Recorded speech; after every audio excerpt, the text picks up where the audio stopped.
Mars media நேயர்களுக்கும் அன்பர்களுக்கும் இந்த நாள் இனிய நாளாக அமைய எல்லாம் வல்ல இறைவனை பிரார்த்திக்கின்றோம். இந்த சேனல் உங்களுக்கு பிடிச்சிருந்தா மறக்காம சப்ஸ்கிரைப் பண்ணுங்க, ஷேர் பண்ணுங்க, லைக் பண்ணுங்க, கமெண்ட் பண்ணுங்க. எனதருமை மேஷராசி நேயர்களே, இன்னைக்கு இந்த பதிவுல நம்ம என்ன பார்க்க போறோம் அப்படின்னா, நிகழும் மங்களகரமான குரோதி வருட ஆனி மாத ராசி பலன். இந்த ஆனி மாசத்துல உங்களுக்கு எந்தெந்த கிரகங்கள் அற்புதமா வேலை செய்ய போறது, எந்தெந்த கிரகங்கள் மூலமா நீங்க கவனமா இருக்கணும் அப்படிங்கறத பத்தி எல்லாம் நம்ம இப்ப தெளிவா பார்க்க போறோம். இப்ப இந்த மாசத்துல என்னென்ன கிரகங்கள் எப்படி இருக்கு, எந்தெந்த கிரகங்கள் பெயர்ச்சி ஆறுது, இதெல்லாம் பார்க்க போறோம். சாதாரணமா இந்த வருடாந்திர கிரகங்கள் அதெல்லாம் பெயர்ச்சி ஆகாது இந்த மாசம். அதே மாதிரி இந்த ராகு, கேது, சனி, குரு இதெல்லாம் பெயர்ச்சி ஆகாது. அதே சமயம் இந்த மாத கிரகங்கள் இருக்கு பாருங்க, அது மாறும். அப்படி பார்த்தா ராசிநாதன் செவ்வாய் பகவான் ஜென்ம ராசியில ஆட்சி அமைச்சு அற்புதமா இருக்கார். 7ஆம் பார்வையா களத்திரஸ்தானத்தை பார்த்துட்டு இருக்கார். 11/7/2024 இந்த செவ்வாய் பகவான் 2ஆம் இடமாகிய தனவாக்கு குடும்பஸ்தானத்துக்கு வந்து குரு பகவானுடன் இணைந்து குருமங்கள யோகத்தை கொடுக்கிறார். அடுத்தபடியா தனவாக்கு குடும்பஸ்தானத்துல குரு பகவான் அற்புதமா இருக்கார். அவர் உங்களுக்கு 9-12 குடைய அதிபதி. சகாயஸ்தானத்துல 3-6 குடைய அதிபதி புதன், 2-7 குடைய அதிபதி சுக்கிரன், பஞ்சமாதிபதி சூரியன், இவா 3 பேரும் இருக்க. புத ஆதித்ய யோகம் இருக்கு. அடுத்தபடியா 26/6/2024 இந்த புத பகவான் சுகஸ்தானத்துக்கு வந்துடுறார். 7/7/2024 சுக்கிர பகவான் சுகஸ்தானத்துக்கு வந்துடுறார்.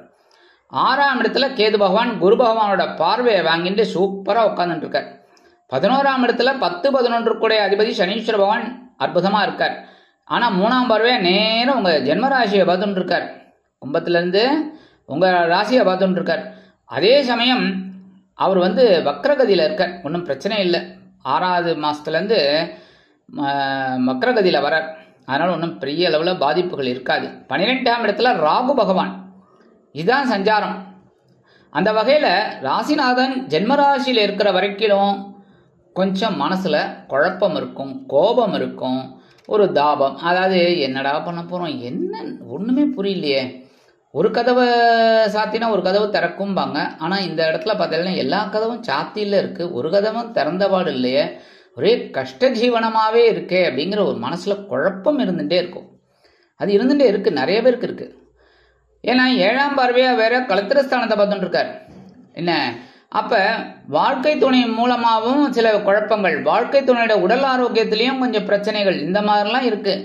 ஆனா 11ஆம் தேதியிலேருந்து 11/7/2024 இந்த உங்க ராசிநாதன் செவ்வாய் பகவான் 2ஆம் இடத்துக்கு வந்துடுறார். 2ஆம் இடத்துல ஆல்ரெடி குரு பகவான் இருக்கார். இந்த குருவோட இந்த செவ்வாய் சேர்ந்துட்டு குருமங்கள யோகத்தை கொடுக்கிறார். ஏன்னா மங்களக்காரகன் செவ்வாய். ஆக உங்களுக்கு 11ஆம் தேதி 11/7/2024 அற்புதமான பலாபலன்கள் கண்டிப்பா கிடைக்கும். நீங்க இவ்வளவு நாள் உழைச்சதுக்கெல்லாம் இப்ப பரிசு கிடைக்க போறது. ஜாலியா நீங்க ஒவ்வொரு வேலையும் நீங்க செய்ய போறீங்க. அந்த வகையில சீருடை பணியாளர்களாகிய காவல், ராணுவம், தீயணைப்புத்துறை, மருத்துவத்துறையில் வேலை பார்க்கும் அன்பர்களுக்கு எதிர்பார்க்கும் இடமாற்றம், பதவி மாற்றம், பதவி உயர்வு, சம்பள உயர்வு அருமையாக வந்து சேரும். அடுத்தபடியா 2ஆம் இடத்துல குரு பகவான், ஏற்கனவே நான் சொல்லிட்டேன், 2ஆம் இடத்துல குரு பகவான் வந்தோடனே உங்களுக்கு சில நல்ல காரியங்களை பண்ணிட்டு இருக்கார். இருந்தாலும் சில நேரங்கள்ல இன்னும் குழப்பம் தீரல. கவலைப்படாதீங்க, எல்லாம் நல்லபடியா ஆகும். ஏன்னா அவரே விரையாதிபதி அப்படிங்கிறதுனால சில நேரங்களில் செலவுகளும் கண்ணாபின்னா தான் இருக்கு. வருமானம் வந்துட்டே இருக்கு, அதே சமயம் செலவுகள் போயிட்டே இருக்கு. இல்ல செலவு ஒரு 10ஆம் தேதி செலவு ஏதோ 20,000 ரூபாய் கட்டணும் ஒரு ஆளுக்கு அப்படின்னாக்க உங்களுக்கு அது 8ஆம் தேதி வருது, அதை கொண்டு போய் 10ஆம் தேதி கொடுத்துடுறேன். இப்படிதான் போயிட்டு இருக்கு. அந்த வகையில குருவோட பார்வைங்கும் போது உங்களுக்கு 6ஆம் இடமாக பகைருண ரோகஸ்தானத்தை பார்க்கறதுனால உடல் ஆரோக்கியம் ஓரளவுக்கு சிறப்பா இருக்கும். மனசுல ஒரு தைரியம் இருந்துட்டே இருக்கும். அடுத்தபடியா 8ஆம் இடத்தை பார்க்கறதுனால, 7ஆம் பார்வை ஸ்ட்ரைட்டா 8ஆம் இடத்தை பார்க்கறதுனால ஒரு மனசுல தைரியம் இருக்கும். எதையும் துணிஞ்சு செய்யலாம்ப்பா, என்னால முடியும் போ அப்படிங்கிற மாதிரி ஒரு வேகம், விவேகம் இதெல்லாம் வரும். சாதாரணமாகவே மேஷராசி அன்பர்கள் ஒரு காரியத்தை எடுத்தீங்கன்னா சிறப்பா செய்யணும், திறம்பட செய்யணும். யாரும் குறை சொல்லிடக்கூடாது, குற்றம் சொல்லிடக்கூடாது. ஏன்னா குறை குற்றம் ஏதான்னு சொன்னா அதை உங்களால தாங்கிக்க முடியாது, கோபம் வந்துடும். அந்த வகையில ஒரு அற்புதமான உடல் ஆரோக்கியமும் கிடைக்கும், நல்லபடியா ஒரு திறம்பட செய்யக்கூடிய ஒரு காரியமும் உங்களுக்கு அமையும்.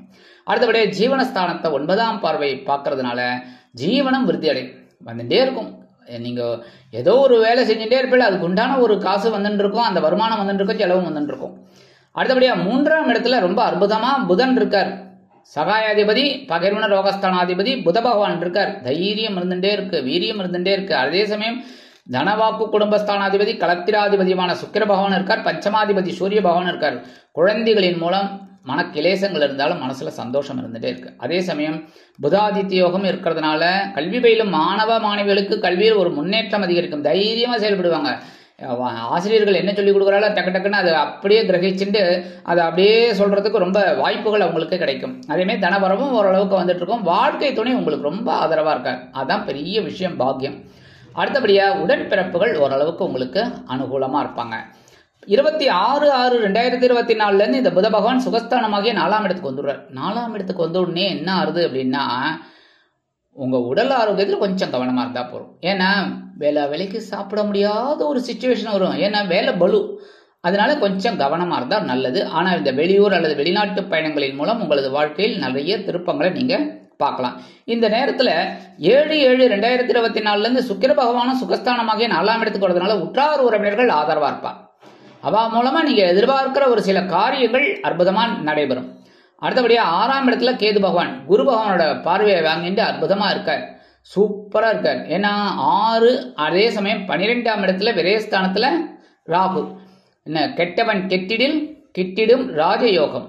நீங்க சொல்லலாம், என்னடா நீங்க சொல்றீங்க குருஜி, ராகு என்ன கெட்டவன் கிட்டிடும் ராஜயோகம்னு. ஒரு ராஜயோகமும் இல்லை, யோகமே இல்லைங்கும் போது என்னத்தான் ராஜயோகம் அப்படின்னு நீங்க புலம்புறது புரியுறது. ஆனா கொஞ்சம் கவலைப்படாதீங்க, எல்லா கிரகங்களும் நல்லபடியா மாறும்போது சூப்பரான ஒரு சின்ன ஒரு நெருப்பு பொறி அப்படி கிடைக்கும். அதை வச்சுட்டு ஏந்திருப்பீங்க பாருங்க, அதுக்கப்புறம் உங்களை பிடிக்கிறதுக்கு ஆள் கிடையாது. அந்த மாதிரி ஒரு பெரிய ஒரு பிளஸ் பாயிண்ட் உங்களுக்கு வரப்போறது.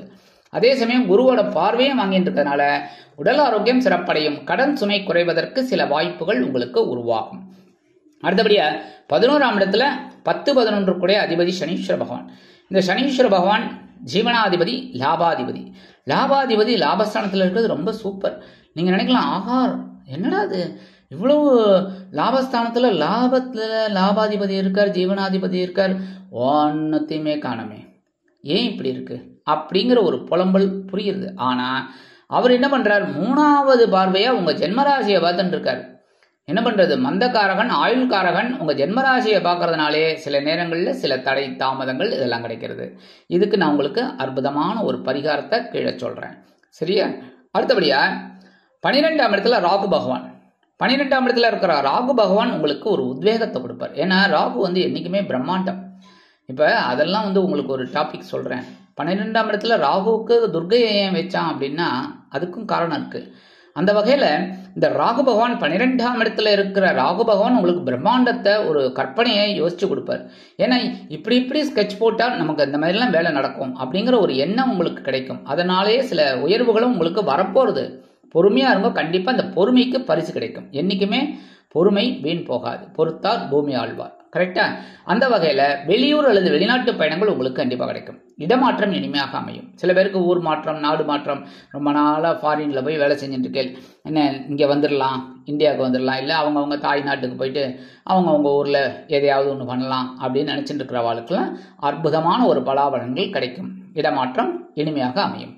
அதே மாதிரி இந்த வெளியூர் அல்லது வெளிநாடு போய் படிக்கணும், இல்லை உத்தியோகம் பார்க்கணும்னு நினைக்கிற குழந்தைகளுக்கெல்லாம் அற்புதமான ஒரு வேலை வாய்ப்பு கண்டிப்பாக கிடைக்கும். நல்லா படிக்கக்கூடிய ஒரு இதுவும் கிடைக்கும். டக்குன்னு எல்லாம் நடக்கும்.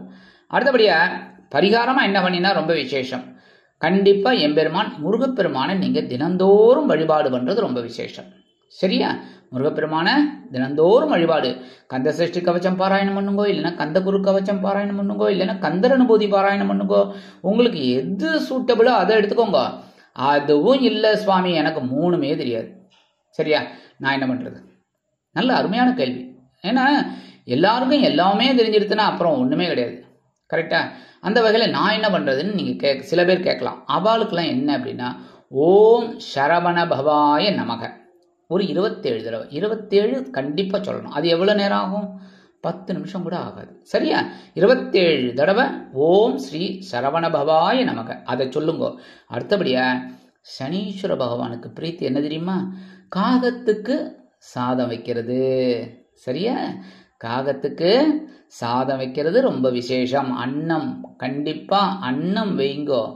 சரியா? கொஞ்சம் சாதம் எடுத்து காலையில எடுத்துன்னு போய் எங்க காக்கா வருதுன்னு பார்த்துட்டு அந்த இடத்துல காக்காய்க்கு வைங்கோ. நீங்க கேட்கலாம், எங்க வீட்டுக்கு வரதே இல்லையே சுவாமி. நீங்க அதை பத்தியெல்லாம் கவலைப்படாதீங்கோ. எங்க உங்க ஜன்னல் பக்கம் வைக்கிறதா இல்லை வெளியில வைக்கிறதா அதெல்லாம் நீங்க தான் டிசைட் பண்ணணும். ஏன்னா வீட்டில் அவளுக்கு என்ன வசதியோ அந்த இடத்துல வைங்கோ. கண்டிப்பா காகத்துக்கு அன்னம் வைக்கிறது ரொம்ப விசேஷம். அது இல்லாம நவ கிரகங்களில் உள்ள ஆயுள்காரகராகிய சனீஸ்வர பகவானுக்கு சனிக்கிழமைகளில் ஏழு தீபமேற்றி வழிபாடு பண்றது ரொம்ப விசேஷம். அதே மாதிரி ஓம் காகத்வஜாய வித்மகே கட்கஹஸ்தாய திமகி தன்னோ மந்த பிரச்சோதயாத் 11 தடவை சொல்லுங்க, இல்லைன்னா 27 தடவை சொல்லுங்க. சனிக்கிழமை சொல்றது ரொம்ப விசேஷமான பலன்கள் உங்களுக்கு கொடுக்கும். ஆக இந்த சிறு பரிகாரங்களின் மூலம் குரோதி ஆண்டு ஆனி மாதம் இந்த மேஷராசி நேயர்களுக்கு, அதாவது என்னோட இனிமையான மேஷராசி நேயர்களுக்கு அற்புதமான மாதமாக அமையும் என்று கூறி விடைபெறுகிறேன். நன்றி, வணக்கம். மீண்டும் ஒரு அருமையான பதிவில் நான் உங்களை மனமகிழ்ச்சியோடு சந்திக்கிறேன். வாழ்த்துக்கள். வாழ்க வளமுடன். இந்த சேனல் உங்களுக்கு பிடிச்சிருந்தா மறக்காம சப்ஸ்கிரைப் பண்ணுங்க, லைக் பண்ணுங்க, ஷேர் பண்ணுங்க.